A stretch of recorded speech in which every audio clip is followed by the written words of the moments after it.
Hey everyone, my name is Kenzie Gleason. I am a 26-year-old paranormal investigator and also cryptid investigator from New England. And I have a couple podcasts and I do a whole bunch of things on the internet.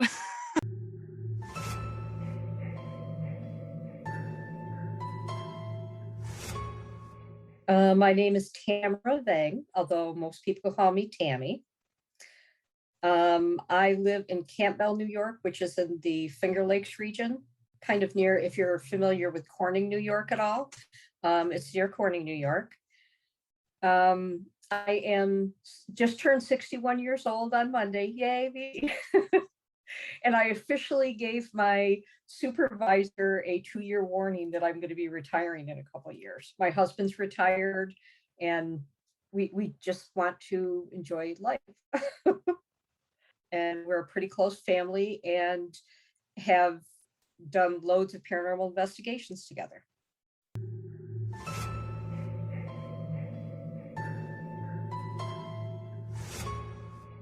I'm Victoria.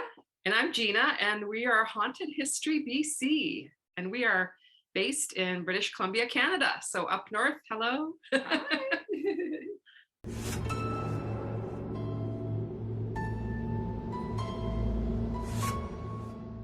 That's always my favorite question to answer because it's so fun.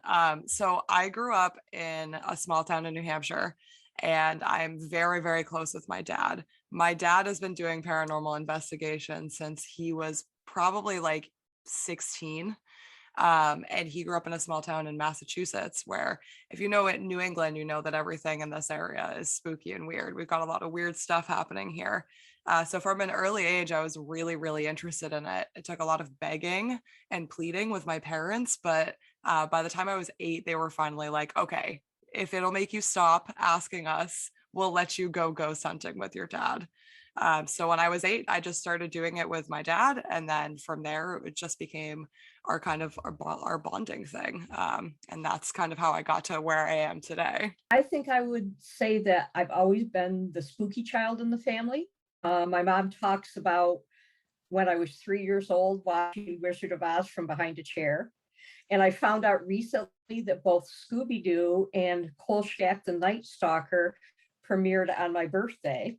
Scooby-Doo in 1969, Kolchak in 1972. So I feel I was kind of destined to be spooky.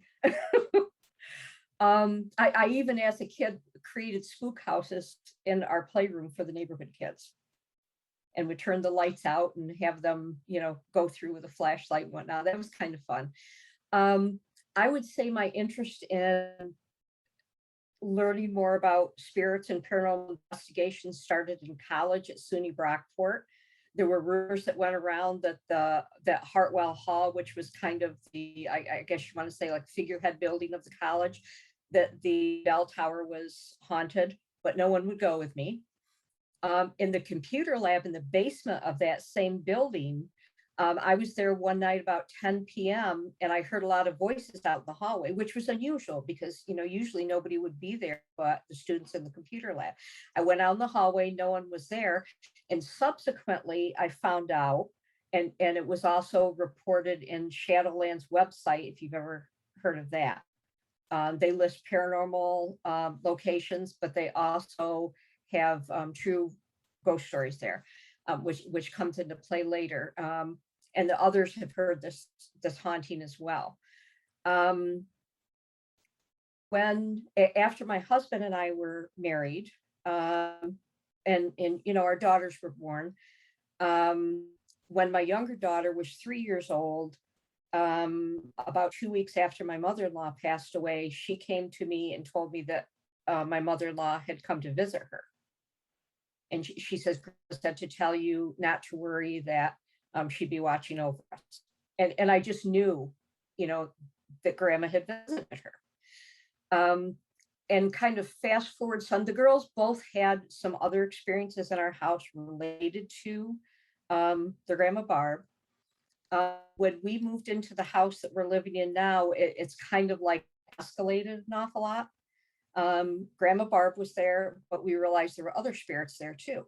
And my younger daughter, Carrie, who is the most sensitive of our family, started telling me of not knowing how to describe them, or knowing the vernacular that most people in the paranormal community go with. She would describe shadow people. She described an orb hanging over our bed. She says it was about not as big as a basketball, a little bit smaller than that. And she says it was pink. She says, I just knew it was Grandma Barb.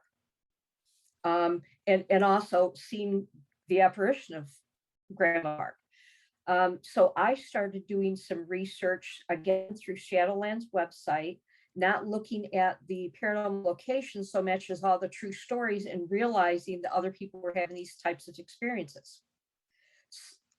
And it was kind of at that time, I'm thinking around 2006, that we first heard about, we'd been watching Scariest Places on Earth and different shows like that, but we started watching Ghost Hunters when we first heard about Rolling Hills. At the time, it was owned by a wonderful woman, Lori Carlson, and we started doing public investigations there and taking both of our daughters to teen investigations, loading up 2 cars and taking them along with us. And we had an awful lot of experiences there that led us to Steve and I eventually becoming members of the paranormal team based there under Lori Carlson. And then eventually through Nick's Paranormal based in Buffalo, and then our own team, which is called the Afterlife Research Agency. So we've investigated in cemeteries, battlefields, a couple different prisons, residences. And it was just, as I said, kind of always in the back of my mind, wondering what is beyond. And so my goal is basically for me personally, but to learn more about what is beyond the veil. The thing is, we've always, just like we see many people say there, we've always been interested in ghosts. So since we were kids, a little bit of that got reignited when we took a ghost walk in 2017. So we were actually in Victoria, BC, and they do these fantastic historical ghost walks. And we managed to take a lot of pictures. And then during the pandemic, it was when we decided to do a major project. So we thought, okay, well, we had a trip to Victoria planned and we couldn't do it. So we thought, now that nobody's traveling, so let's bring a little bit of that to everybody else. So we looked through our photos, we compiled some stories, and the first thing we did was we published a haunted calendar. Exactly, yeah. But the funny thing was too, that even as teenagers, we were quite interested in this. And but then I think it was probably in the last 4 or 5 years, we started documenting information, and just for fun, we went traveling locally and we thought, oh, this is exciting. And we always love staying at, I would say, reportedly haunted areas. So, and then we get a little bit more questions from people, and, you know, we ask them about what they think, or is something in this area haunted? And they just open up. So, and ever since then, we thought like, wow, this is a great way of actually documenting. Yeah, and this. then you came up with the idea of the website. So then Victoria said, oh, maybe we should do a website. And we came up with the name Haunted History BC. We launched our social media, and all of a sudden we noticed that it wasn't the intention, but we noticed that we were getting noticed. So we thought, oh, I guess we're doing something that's like that people really want to hear about. So we started really diving in, and it inspired us to kind of go further, I guess, with, you know, once people asked us to be on radio shows, or, you know, wanted to kind of hear about more what we were doing. We were just kind of doing it for more or less fun, and we were both published in our own fields, but we never thought we would like be published in the paranormal world. But so it's something that we've been really excited to share in a way, because it's something that we absolutely love. So, and we started out actually becoming more like, we were thinking more from a history side of stuff. Yes. You know, we weren't even thinking of going into becoming a paranormal researcher or anything like that. And then it just sort of, we got into it then eventually. People love the ghost stories. So we kind of thought, you know what, if that makes history interesting, then we will look at the ghost story side of things. And it is fascinating, because you want to know what's out there. So there's always that question. And it's very intriguing to look at a place and then to look at ghost stories, legends, folklore, and to be able to document it, most importantly. So that's our main goal.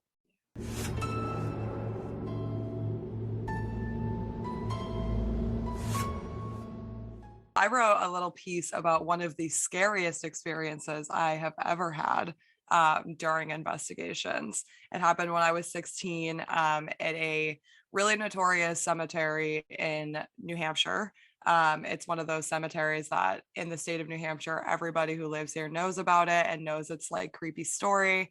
I went there for the first time as a teenager and had this crazy experience that kind of really solidified that this is what I wanted to do. Things in this realm were what I wanted to do with my life a little bit more, and kind of it was a point where it became a little bit more serious for me. So it's really scary and creepy, but it was really cool at the same time.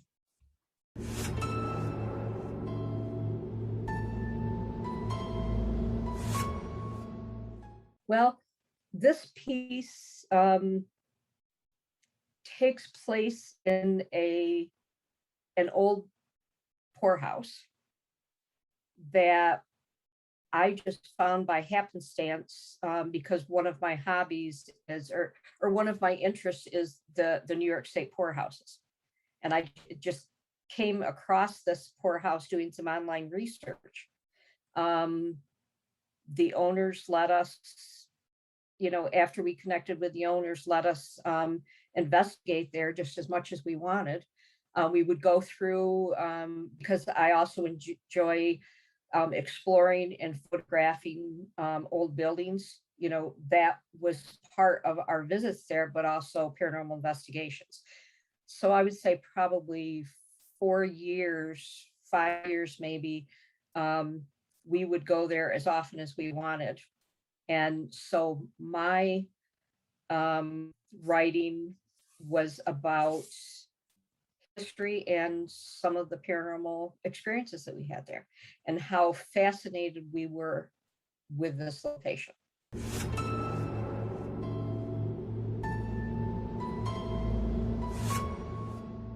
Well, we take you to some of our favorite locations, is what we can say. So some of the places we've stayed, where we've had experiences, and just the history behind the places that we visited and why potentially there might be activity. There's some interesting characters in the mix and some interesting buildings and some questions that are really left unanswered. So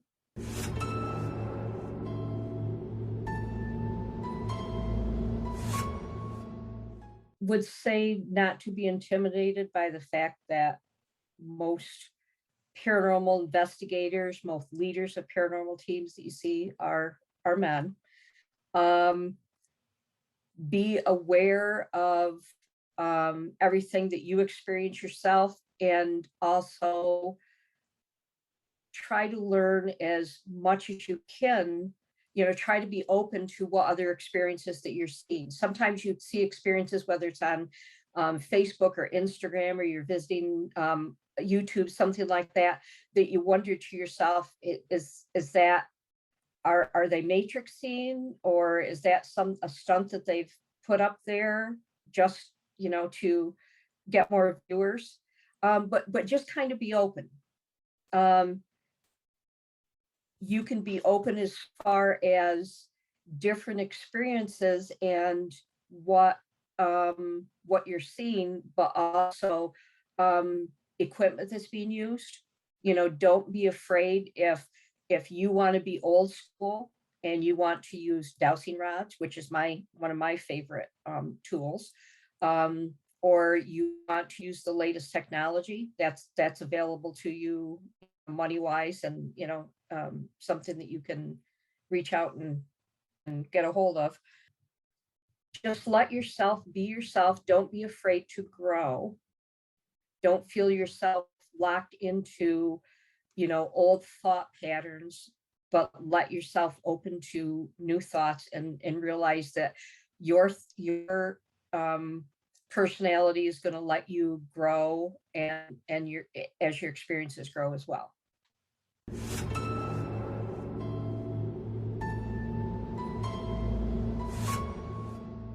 I have a couple. So for starters, my dad, obviously. My dad and I, like I said, we're very, very close. We hang out very regularly, and he has really set me on this path, and he continues to inspire me. As I got a little older and started to go more into cryptids. I have not like completely shied away from the paranormal. I do still paranormal investigation regularly.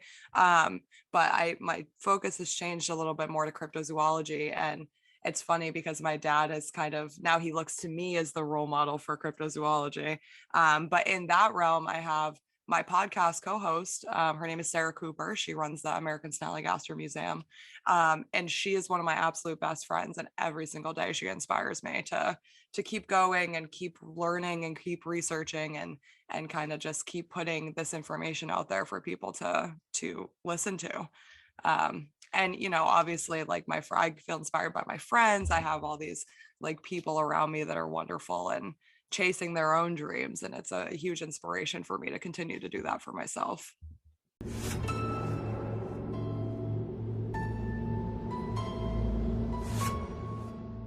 I would say that when just us getting involved, it was actually quite exciting that how people are willing to receive all the information that we've got.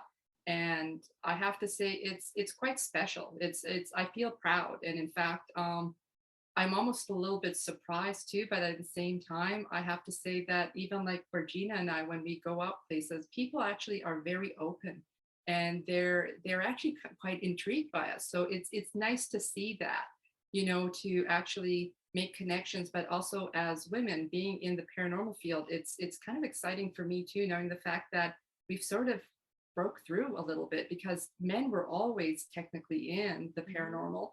But I would say I'm very proud of it. I have to say it's special. It's kind of like just, very, you feel proud. Yeah. Well, I think too, for me, it was just breaking through the paranormal and blending the paranormal with the historical, because we were able to, in January, win a local award, which was a history award, but we're a paranormal group too. So that obviously didn't deter people. So whatever our content was, accepted by the heritage sector, which kind of meant a lot. And I think to be also in the Feminine Macabre and to be part of the community has kind of allowed us to find our own unique voice in presenting whatever it is that we're presenting and making it kind of just, what we want to put forward. And we realize that it's, unique from everybody else because obviously people are responding to us and, we get some really good feedback. So that kind of inspires us to go forward. And we kind of hope that, we can kind of make a difference in documenting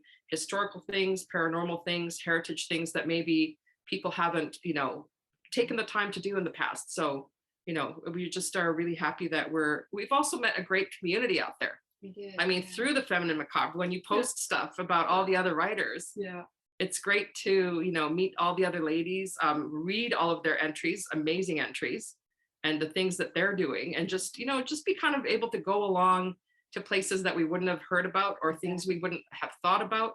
You get to learn a lot, and hopefully we impart some knowledge too of, whether it's our local area or simply something, that we're doing creatively that's appreciated out there. So we definitely appreciate the opportunity that, that allowed us to kind of put that forward. And people are quite respectful too, as well. Like when they find out what we're doing. Oh yeah. They don't really laugh or joke about some of these things. They open up. They want to talk and say, oh, hey, well, I don't believe really in ghosts, but I do have a story for you. So and it's nice. It's nice to see that people feel comfortable to open up. So, and that's really important. Yeah.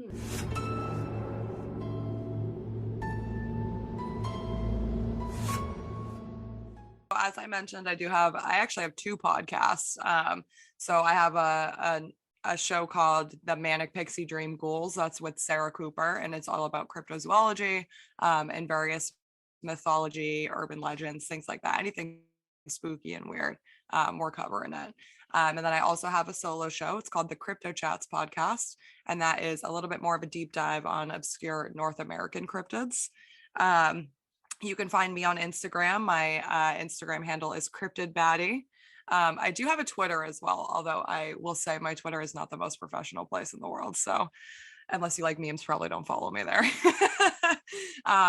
And otherwise, anything that any of my shows or anything are linked through my personal Instagram. So you can find them there if you're interested. But our website, you can find us at Haunted History BC.